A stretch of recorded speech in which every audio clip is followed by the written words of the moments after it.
दूसरी बात, अशोक चौधरी के नाम पर जो संपत्ति की बात कही गई है, हम लोग उस बात पर कायम हैं। 200 करोड़ की संपत्ति इन्होंने अर्जित की है।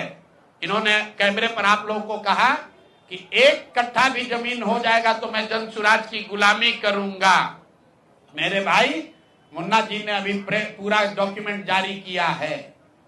अगर या तो उसको आप रिबटल कीजिए कि ये आपका जमीन नहीं है, और अगर जमीन है तो जनसुराज की गुलामी मत कीजिए, बिहार के लोगों की गुलामी के लिए तैयार होइए, इस्तीफा दीजिए।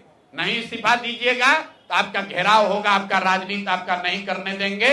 हम लोग राज्यपाल, मुख्यमंत्री नहीं सुन रहे हैं तो हम लोग राज्यपाल महोदय के पास जाएंगे, कोर्ट में जाएंगे, इनके खिलाफ कार्रवाई होनी चाहिए।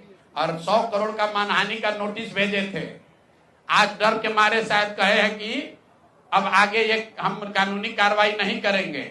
तो 5 दिन के अंदर अंदर आधिकारिक तौर पर लीगल नोटिस वापस लें, और नहीं लेंगे तो इन पर 500 करोड़ का और घोषणा करेंगे। नोट कर लो भाई, 200 करोड़ पर घबराए हुए हैं ना, ये 500 करोड़ का और अवैध संपत्ति जो खरीदा है अशोक चौधरी ने अलग अलग नाम से।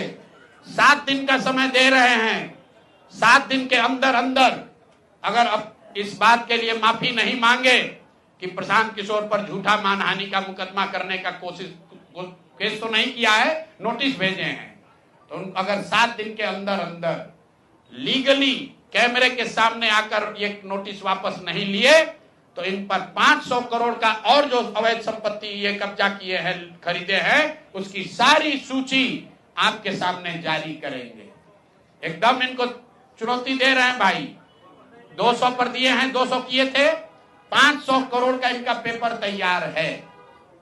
पिछले 8 महीनों में इन्होंने 20,000 करोड़ से ज्यादा का कॉन्ट्रैक्ट दिया है।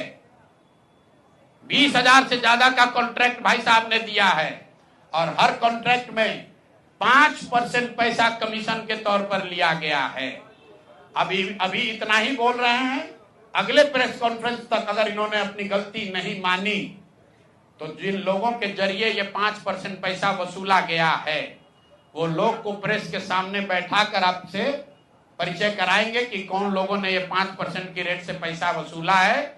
और दूसरी बात, ये जो पैसा रिलीज हो रहा है 0.5% हर रिलीज में पैसा काटा जा रहा है। अभी जो 2 घटना आपने सुनी होगी नोट जलाने की, 2 इंजीनियर्स के घर पे जो नोट के गड्डी पकड़े गए हैं, वो वही पैसा है जो पैसा ये लोग कॉन्ट्रैक्टर को दिए। कॉन्ट्रैक्ट देने के लिए 5% लिया, उसके बाद जब पैसा रिलीज होता है तो 0.5% इनका उसमें शेयर बनता है। वही पैसा ये इंजीनियर कलेक्ट करके वापस ला रहे थे पटना जमा कराने, जो एक आदमी उसमें पकड़ा गया, एक आदमी जेल में भी है, और रात भर नोट का गड्डी जलाया गया है। तो अब अशोक चौधरी इस पर बयान दें कि ये वो इसमें संलिप्त हैं कि नहीं है। नहीं है तो आपके सामने अगले प्रेस कॉन्फ्रेंस में उन लोगों को खड़ा करेंगे जो इनके बिहाफ में ये पैसे की वसूली कर रहे हैं, और इनको उसका जवाब देना पड़ेगा।